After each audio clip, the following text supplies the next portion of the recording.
Hello, everyone. Professor Sexton here with a short video lecture on paper two. Paper two is your paper that is on the play Disgrace. I'm going over this earlier because as we're reading the play, I want you to start thinking about the options for paper two. So when it comes down to actually writing the paper, you would have already given this some thought. Now, paper two is not due until Sunday, April 10th. So it's a long way away. But as I said, right now we're in the process of reading Disgrace, and as you're reading Disgrace, I want you to begin to think about paper number two. So let me bring up the paper number two assignment. You should be able to see it. All right, here we go. So here's paper two assignment, and I'll just read it, and then I'll stop periodically. Um, Disgrace has been described by Christopher Isherwood as a play about the thorny questions of identity and religion in the contemporary world. Speaking of the diverse backgrounds of the main characters, he notes that while they can agree upon their taste in food, what they cannot agree on, and what will ultimately tear apart at least one relationship is in the play, is who they really are and what they stand for. And that's from a theater review by Christopher Isherwood that appeared on October 2012. So for your longer paper on Disgrace, you're doing a character analysis where you will need to analyze one character. There are five characters in the play, so there's five to choose from. Emily, Amir, Abe, Isaac, and Jory. And what you'll be doing is you'll be analyzing this character in terms of identity politics. So specifically, you will need to focus on how the character views self, how others view this character, and is there a clear sense of what this character stands for? So the first thing that you have to do is you have to choose one character from the play. And as I said before, there are only five. Um, the play is very rich in terms of details about Amir, Emily, Abe, and Isaac. The only character that might be difficult to write about is Jory. Jory is an African American woman, and she's Isaac's wife. But we only see Jory in scene three of the play. And when we see her in scene three, we don't, I mean, she's there the entire scene, but she's not there's not a lot about Jory, and so you get minor things about Jory. I am not saying that you cannot write on Jory. You can, but if you decide to write on Jory, just know that um, you'll have to do a lot of filling in for her. So the first thing that you have to do, pick the character that you want to write about. Then there are three elements that you'll need to focus on. So first is how does that character view his or herself? And so you have to pick that up from what the character says or does. How do others view this character? For instance, if you decide to choose a mirror, then how does Emily view a mirror, or how does Abe view a mirror? And then the last thing is there a clear sense of what this character stands for? Now, this last one is tricky because you might find out, well, this character doesn't stand for anything, and that is totally fine. If your argument is that the character doesn't stand for anything, then just explain why you think that the character doesn't stand for anything. Um, it could be that the character that you choose, what she or he stands for, changes over the course of the play. So, for instance, you might take someone like Emily, and what she stands for in scene one is very different than what she stands for in scene four. So, if that is if that is what you find, then that is also something that you'll want to discuss. Some other questions that you might want to explore in terms of your selected characters are the following. Does the character make wise or unwise choices? What motivates the character's actions and behaviors? How does the character affect others in the work?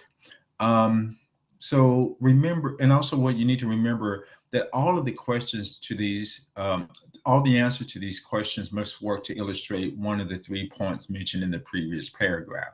So once again, this is a character analysis of just one character from the play.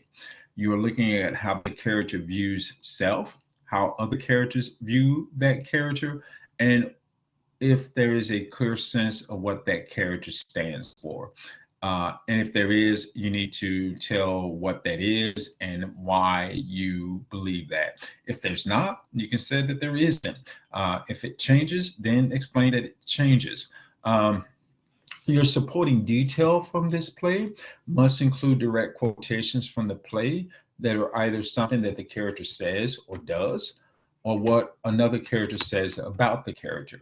So, for instance, if you're writing about Emily and you're writing about how other characters view her, and maybe you want to focus on Isaac, but what does Isaac say or do that show you how he views her? And then also for this paper, you need an analysis of a scene in the play that speaks to your character.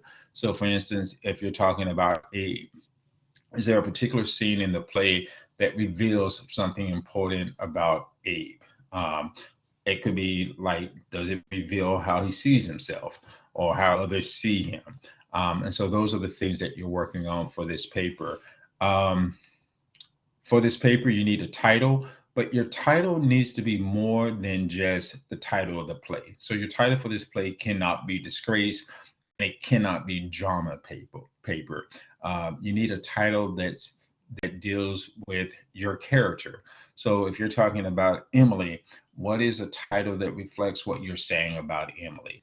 For parenthetical citations for Disgrace are not the same as the parenthetical citation that you use for poetry. For poetry, you use line numbers.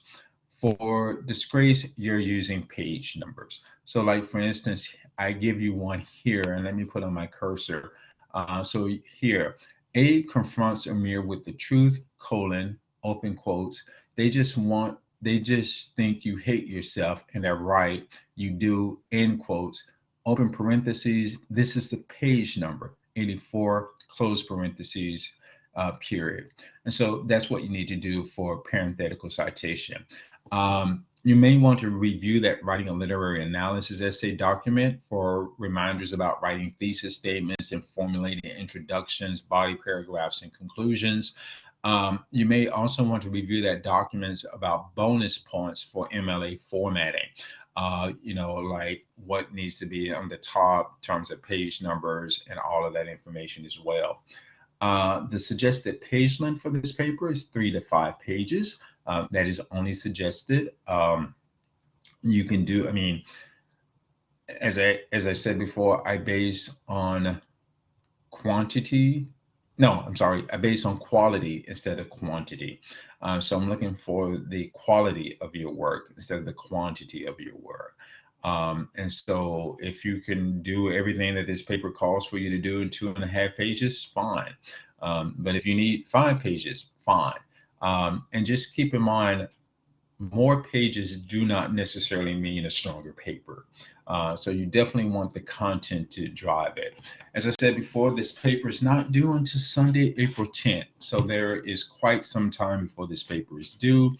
I am only going over it now because we are in the process of reading Disgrace.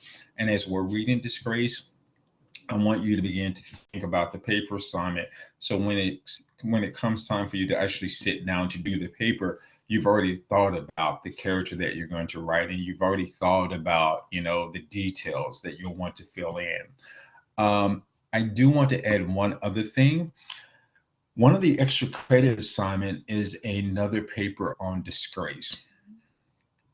I have already created that paper assignment, but I am not going to put it up now because what I don't want to happen is I don't want there to be any confusion between this paper assignment and that one. But what will happen is this: on April 10th, after April 10th, when this one is due and everyone has turned it in, then I will give you access and talk about the extra credit paper assignment on Disgrace as well. All right, folks, hope you're all well, and I'll see you in the next video lecture. Bye.